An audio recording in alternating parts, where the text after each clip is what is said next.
आज मैं आपको ज्येष्ठ मास के छठे महात्म्य की कथा का सार बताऊंगी।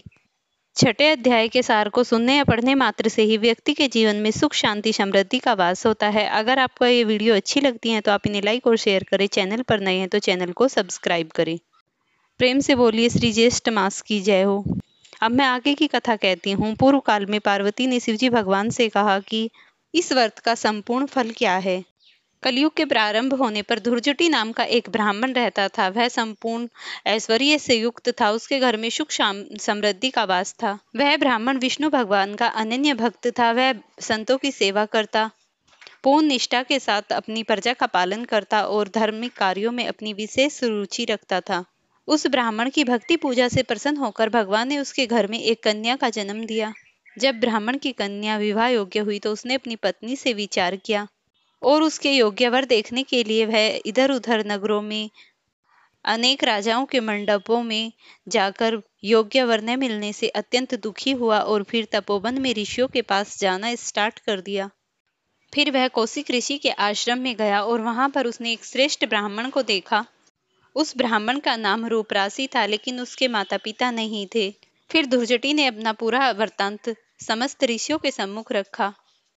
फिर ऋषियों ने उसका विवाह करने का आग्रह कर दिया और सोमनाथ के साथ उसका विवाह अच्छे से हो गया। शिव शर्मा के माता पिता नहीं थे तो धुरजटी ने उसे घर दान देकर, गोदान देकर अपने पास ही रखा। बहुत समय की बात है, एक बार शिव शर्मा वन में कहीं घूमने के लिए गए तो उन्हें वहां पर अजगर ने निगल लिया। उस स्थान पर उन्हें किसी ने नहीं देखा, यहाँ तक कि सूर्य भी अस्त हो गया।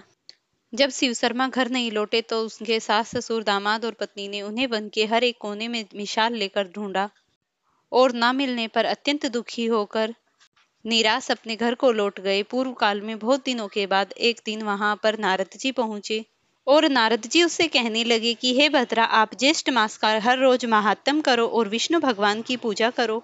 विष्णु भगवान की पूजा में इतनी लीन हो जाओ कि लोग तुम्हें कलयुग में रांभा के नाम से जान जाएं। अपने घर के अंदर ही केतली वन लगाओ और उसमें सुंदर सुंदर फूल का बगीचा बनाने के बाद वहीं पर जल का पात्र रखो, ब्राह्मणों को भोजन कराओ, गोदान करो। इस तरीके से उस रांभा ने पूरे ज्येष्ठ मास ब्रह्म मुहूर्त में नहाकर पूरे ज्येष्ठ मास का व्रत धारण किया, साधु संतों का सत्कार किया और बहुत से धार्मिक कार्य किए। तब वह वृद्धावस्था को प्राप्त हुई तो भगवान विष्णु उसकी पूजा आराधना से अति प्रसन्न होकर अपने विमान में लेकर गए और फिर कलयुग में उसकी तुलसी के नाम से पूजा होने लगी। आज भी जिन घरों में तुलसी की पूजा होती है, तुलसी का वृक्ष होता है और नित्य पूजा की जाती है, उन घरों में विष्णु भगवान का वास होता है। अगर आप भी अपने घर में विष्णु भगवान की पूजा आराधना करते हैं तो मुझे कमेंट करें।